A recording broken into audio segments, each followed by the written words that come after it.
Olivia, thank you so much for those heartfelt words. And to the rest of you out there, happy Women's Equality Day. Hasn't this been a great event so far? You'll see I have my Women's Equality Day balloons. I gave my office the day off today, and I have my yellow rose. You see, 100 years ago, if you wore a yellow rose, it meant that you supported women getting the right to vote. But if you wore a red rose, then you opposed the right to vote. I'm Michelle Alberda, and I'm the co-executive producer of the film and the special celebration. Our topic tonight is passing the torch, and our call to action is for each of you to consider what you can implement to pave the way for the next generation of women. I hope part of it includes donating to the FWSF Scholarship Fund. We need more women first, and we certainly need more women first in finance. My panelists today all have their own way of passing the torch, and they're going to share their experiences with you.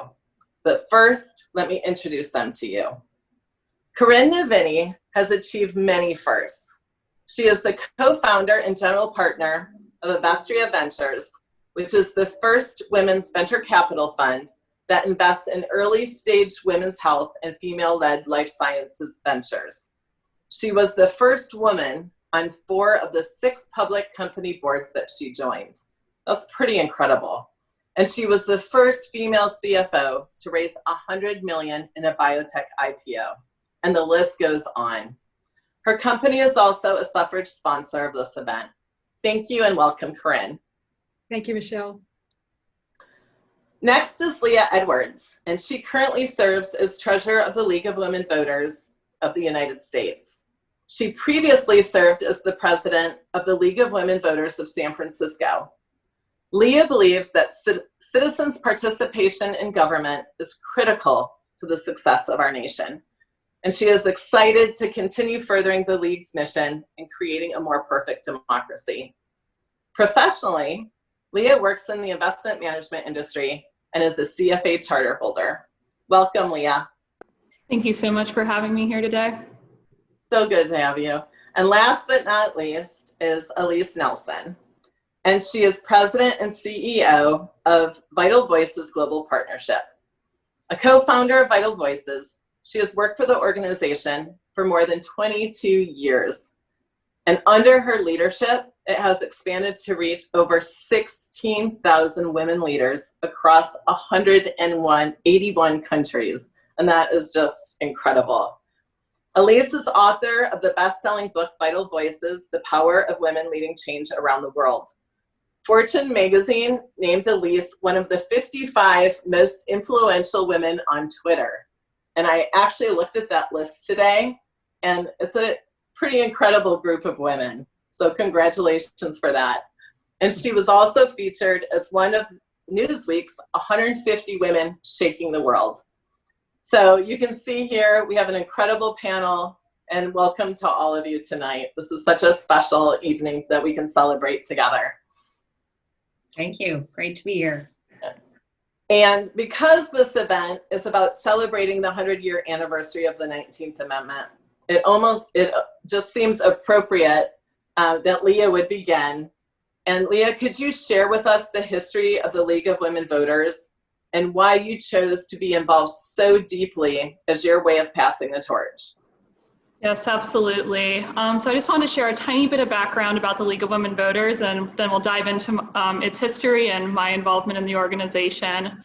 So the League of Women Voters is a grassroots organization that encourages informed and active participation of citizens in government. We want to make sure that everybody has the desire, the right, the knowledge, and the confidence to participate in our democracy. And we're a nonpartisan organization, meaning we never support or oppose political parties or candidates. And one really important thing to know about the League is that we have an incredible history. We were founded in 1920 before women had the right to vote by Carrie Chapman Catt. And we were founded in Chicago about 6 months before the 19th Amendment was ratified. And it's important to acknowledge that while the passage of the 19th Amendment was the largest enfranchisement in our history, it did not guarantee all women the right to vote. Women of color continue to face challenges until the passage of the 1965 Voting Rights Act. And in our early years, the League was also not inclusive to women of color. After the passage of the 19th Amendment, the League of Women Voters got to work, helping newly enfranchised voters carry out their duties as voters.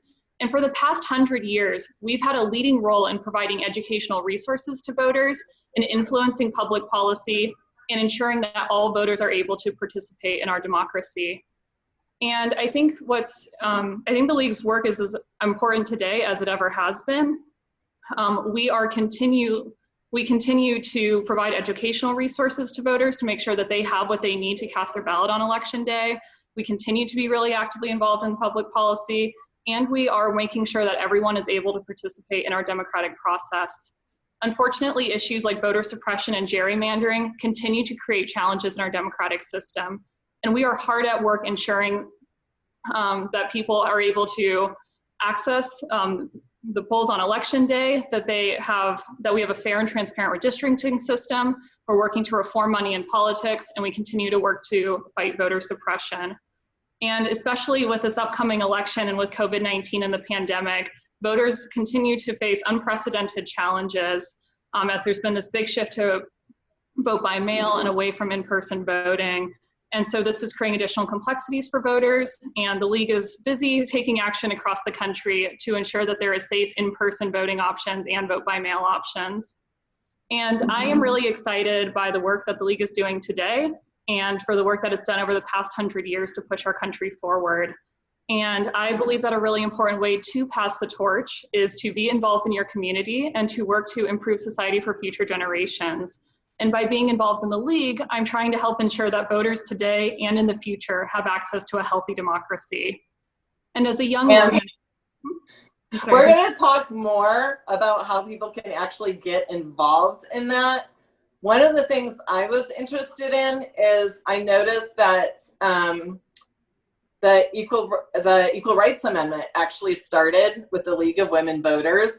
And I don't know about the other panelists, but that's something I remember hearing a lot about when I was little. And then for decades, I didn't hear anything about it. And then recently I saw it pop up in the news again. And I also saw it on the League of Women Voters website. Can you talk a little bit more, just a little bit about the ERA movement? Yeah, absolutely. So the League of Women Voters has been a supporter of the Equal Rights Amendment, which is a proposed constitutional amendment that would guarantee equal rights for men and women under the Constitution. And we, throughout the 1970s and early 1980s, were a big advocate for the passage of the Equal Rights Amendment.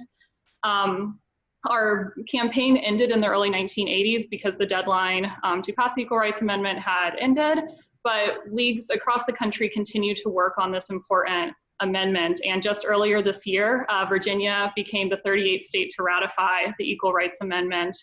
And the League is continuing to encourage Congress to move the deadline so that we could have this ratification.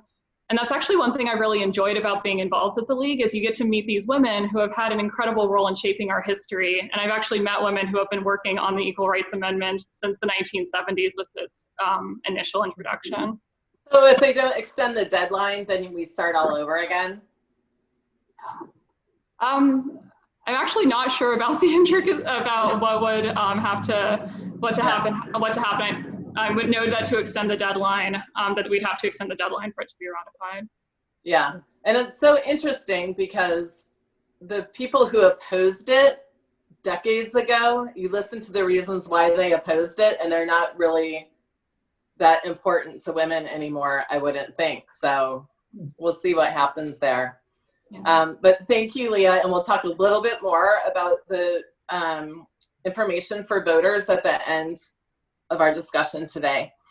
But Alyse, one of the things I wanted to talk about is in our video, we talk about ways that we can help women move forward.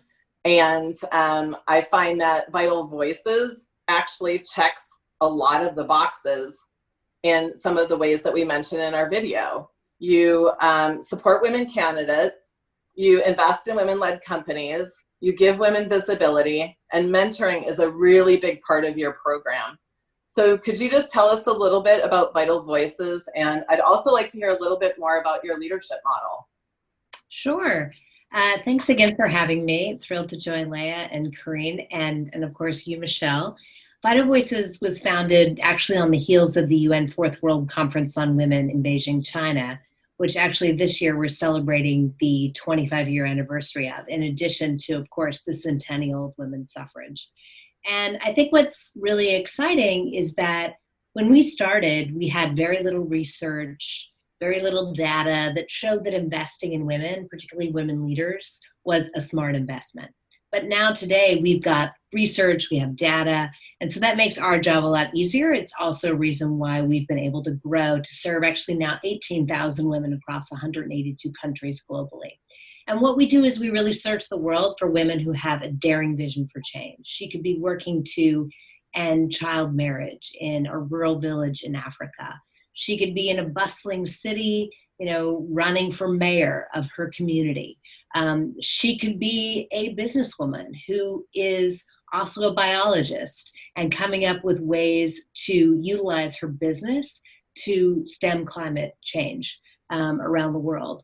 And I think what we typically do is we provide each woman with really a tailored support, deep investment. So we think of ourselves very much as venture catalysts. We support these leaders with the bold vision and help them to take that vision to scale. We provide them with mentoring, as you said, training, a network of their peers, which they always talk about as critical. Certainly a huge network of people that they can call upon to support their work. We provide them with financial investments, visibility, and credibility for their work. And our leadership model really emerged because what we began to see across all these countries around the world is that even as we were serving different women, like I said, the chief in Malawi who's working to end child marriage, or a woman in India who's working to end human trafficking, or a graffiti artist in Brazil who's using graffiti to stop violence against women, or a peace activist in Northern Ireland, there were these commonalities in the way that they were leading change.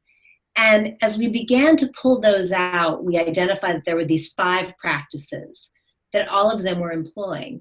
And it really came from, I think, a place that their motivation for leadership came from a personal experience. They saw something, they didn't think it was right, and they decided to stand up. And I think that is, to me, the most important part of leadership, is that if your leadership comes from that very pure place, right? That place where you're motivated to wrong a right, or right a wrong, sorry. Then, it's coming from this very authentic place. And we believe that driving force is the most critical element of leadership, and having that mission and vision for purpose. Second trait that we've seen, or practice as we call them, is really to have deep roots in the community, really understand the people that you're leading, having great empathy and compassion. And of course, we've seen the leaders who are tackling COVID and are really able to get their countries back to work and school. They're mostly led by women. And mostly you'll see when they look at how successful they've been, it's because they've been empathetic, they've been compassionate, and they've collaborated. And that's the third practice of our leadership model. This idea of crossing lines that divide, collaborating with people who maybe you don't agree with on every topic, but you find that commonality, right? Yeah. So often it's about building that trust behind closed doors, putting your ego aside, which, we've seen some leaders who don't do that very well. Yeah. The fourth area or practice of our leadership model is around bold ideas and bold action.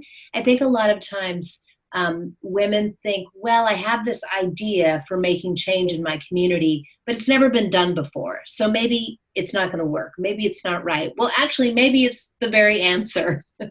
And so we invest in women who are using those sort of out of the box, crazy ideas to solve, those enduring challenges. And then the last practice of our leadership model is really around paying it forward. We believe so strongly that true leaders use their power, their platform, their voice to empower and give voice to others. And so again and again, I've seen that these 5 practices are really what drives women and what is really their true north in the way that they lead. And it all makes so much sense, doesn't it? You would think it would be more obvious, right? And it is obvious, but yet it's pretty breakthrough. Exactly. So thank you for sharing that. Yeah. And Corinne, similarly, you've been able to combine your financial experience and expertise through your venture capital firm. And one of the things that we talked about in our video is about investing in female-led companies. And obviously that's something that you're really passionate about.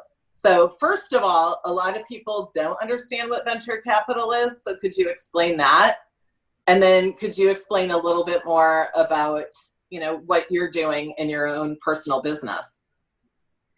Well, thank you again, Michelle, for having us all here today. It's such a great thing that you guys have all put together here, and so important for us to celebrate our ancestors and who paved the way. And hopefully all of us are paving the way as well, which is so important. But, you know, venture capital is the term of venture capital has really blurred over the last several years, because historically venture capital really was the first capital that came into a private company to get it off the ground. And it was private money that came usually from institutions, endowment funds, foundations, high net worth individuals.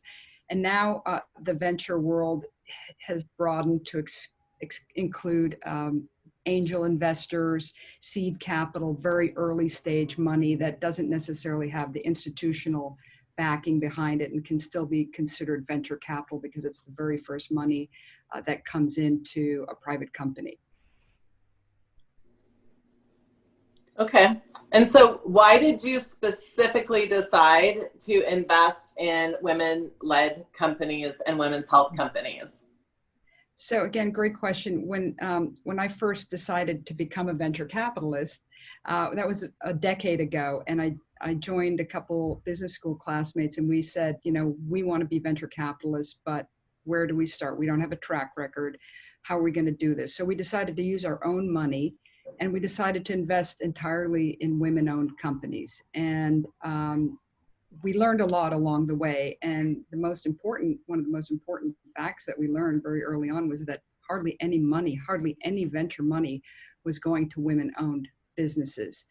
There are a lot of reasons for that, but I think actually, as we continue to see that only 3% of all venture capital goes to women-founded firms, and 11% of total capital goes to firms that have at least one woman on the management team. It's just an extraordinarily small amount of money, but a lot of the reason is because women aren't that familiar with venture capital, and they haven't been exposed to it. They don't know that much about it. They don't know that that's a resource for them.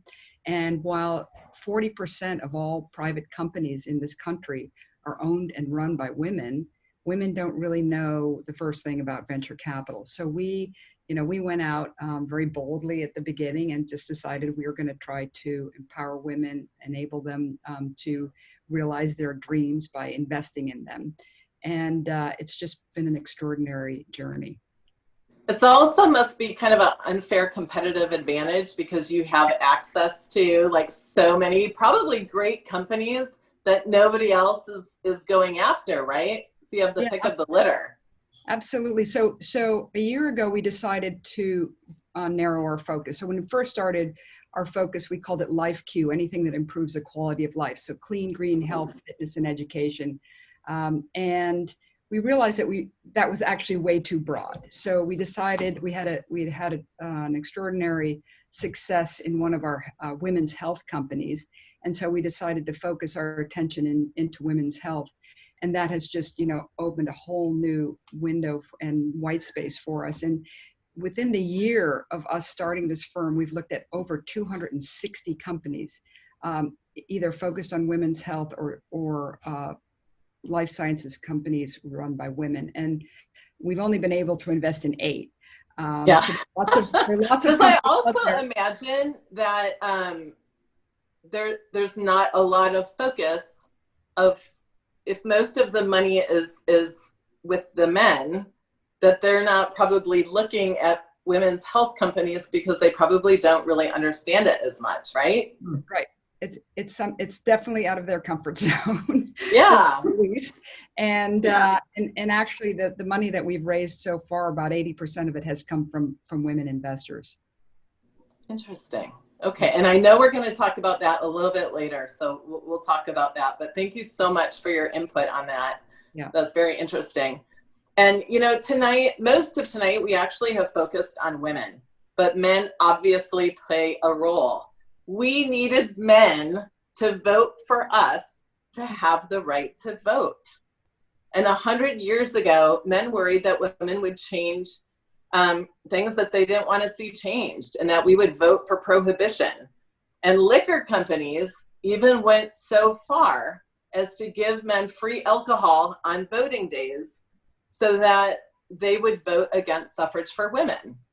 But obviously, there were just enough men to vote for the change that we're celebrating today. And those men were called suffragettes. So we need to bring men into the conversation. And we talked about it in the video. The women at Salesforce went to the CEO and talked to him to review the pay gap. And they actually, did that. So we need to bring men into the conversation, but a lot of us are not very good at that. So Alyse, I know that a lot of your women leaders, that's one of the things that has been so impressive over the years, is to see how these women leaders have been able to talk to the men and get them involved in the conversation and get them to make some pretty incredibly big cultural changes. Yeah. And what do you attribute that to? Have you trained them to do that? Or is that just their own innate leadership that's caused them to be able to talk the right way? What are your thoughts about that? I think it's a mix. I mean, certainly one of the biggest things that we do is tell successful stories of women's leadership so that other women can self-identify. So a woman that you've met who Vital Voices works with, Kenya and Taya, convinced her father that she needed to be the first to go to college. And he and the rest of the community enabled that to happen. And then she came back and she built the first ever girls' school. And when I went there to help her break ground, a whole group of men, said, well, I'm her father, I'm her brother. All the men in the village had a connection to her. And I asked her one time, because one of the things that no girls went to school. They were always taken out at once they had their first menstruation, they'd be taken out, they'd be married, they'd go through the practice of female genital mutilation, they'd have their first baby, and that was the end. And I always wondered, how is it that she was able to convince these men to keep their daughters in school with the school that she had built, but not only that, also not get married early because they had to sign an agreement in order to send their daughters to that school. And also, in addition to that, not go through the practice of female genital mutilation. Now, these things are cultural. Yeah. I mean, they are deeply entrenched, right? And she really understood that men would be critical to changing that culture, changing that behavior. We face the same thing here in the United States, right? We have all kinds of great laws on the books, although we don't have the Equal Rights Amendment. That is absolutely true. But if we don't have behavioral change, we don't see change. And so one of the things that I asked her one time, I said, how did you convince the men to do this? And she said, they look at me and they want their daughters to be like me. They want their daughters to achieve things for the community, to come back and build schools after they go to the United States for college. And she's from a small village, Anusayan, which is in the Masai Mara in Kenya. But I mean, we are big believers, in partnership and allyship with men. Another great woman we work with in Pakistan talks about how there is this silent majority of men. So the majority of men, if you think about it, are in favor of girls going to school. They are in favor of ending violence against women. They would like to see women have economic opportunities. They're not holding women back, but they're also at the same time not actively working to push women forward. And so how do we get to that silent majority? Yeah. A majority of men who believe, of course, women are equal. Maybe they even think that, right? That's the tipping point. But how do you get them to actively engage? Yeah. And that's one of the things that we really work on, is to invite them in. If we think about what's going on right now in the United States around racial justice, we know, and I think the great wake-up call for so many people is that if white men and women do not engage, we will never achieve racial justice. Black Sure. men and women will continue to be persecuted. And I think it's very similar when we think about men and men's role in helping women to achieve greater rights and opportunities, and certainly to ending violence against women. And we actually have an award each year that we give called our Voices of Solidarity Award, and we have a council as well. But it goes to men across different sectors, across different ages, who are stepping up and really using their power and platform and, quite frankly, their male privilege to stop violence against women. Yeah. Thank you for that. That's great input. And Corinne, you had mentioned in our conversation that we needed to bring men into the conversation. And obviously with you working on boards that are, largely male, how do you work that? Well, it's definitely getting better. So, the women's voices are definitely being heard more and more. All of the language is around inclusion, and the men are really spending a lot of time talking about that in board meetings. So, it definitely the world is changing in that regard. And I would just echo what Alyse is saying around, the men who have daughters are very, very much big advocates for women's empowerment, but also all men love their mothers, and I think that, men generally, I think that women often in the business setting don't use their femininity and their ability to have compassion and be inclusive and listen to everybody and really encourage that kind of behavior in the boardroom, in corporate life, and women and the men really actually respond very, very well to that. But if they're left to their own devices and don't have the women's voice in the room, it's, they have a different conversation. So it's right. And honestly, it's just a lot of times they just don't think about it, right? They're just going along with their normal day, and unless somebody approaches them about it, they just don't really think about it. One of the problems with panels is that there's always so much to talk about and not enough time. So I'm very cognizant about the time. And Leah, I did really want to talk about, we have an election coming up, right? Every election is important, but this is also the first election after the 100-year anniversary of women getting the right to vote. And I know you're very, very passionate about people getting out there and voting. So I did want you to have the opportunity to talk about voting this fall, and the census and a few other things that you were interested in talking about, which, obviously impact women tremendously. So I wanted to give you a little bit of time to talk about that. Yes, absolutely. Thanks very much, Michelle. I think it is so critical that everybody honor all of the women who fought for our right to vote by voting this upcoming election and in every election. I think that presidential elections are very exciting, but it's important to remember just how much change is also happening at the local level, and that it's important to vote in presidential elections, but it's also important to vote in every elections, including municipal ones. And there's a plug that I want to make for a great resource that the League of Women Voters puts out. It's a website called Vote 411, and you can go online. You can type in your address and it gives you information about what's on your ballot. You can register to vote. You can find out information about your polling place. And so I know that when you're voting, there's a lot of information, and especially I know in San Francisco, we tend to have a lot of ballot propositions and things like that. So that's one great resource you can use. In California, we also have a great resource called Voter's Edge. So for folks located in California, that's votersedge.org. Another site supported by the League of Women Voters, where you can type in your address and get information about what's on your ballot. I also think it's important to remind people that this is an especially important year because it's a census year. So the census is critically important. If you have not filled it out already, please go.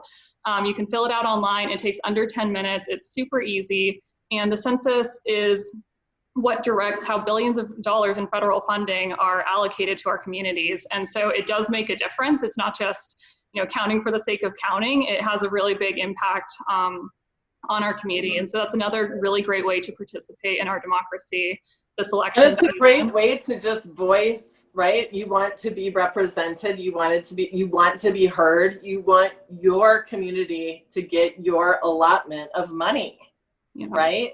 Absolutely. Just and like you don't voting. have to share all of your deep personal information either. You can just give very high level information, correct? Yes, it's high level, it's super quick. I think it took me only a couple of minutes to fill out. And it's just just like voting is an important way to be heard, filling out the census is an important way to be heard.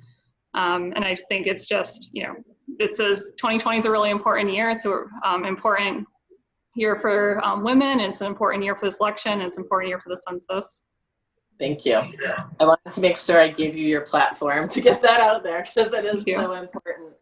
And we only have a couple minutes left, so I wanted to make sure I asked my last question, which is, what is your hope for women for the next 100 years? And we'll start with Corinne.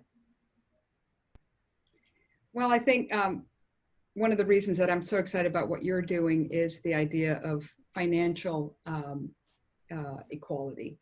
And I think that women historically haven't had enough access to decision-making around finances. And I think that's going to change. It's already starting to change. I think we're at the very beginning of this next 100 years, but women are going to inherit more wealth. We live longer. We make up 51% of the population. So my vision is that once we're on equal footing when it comes to finances, it's going to be a very interesting and wonderful world.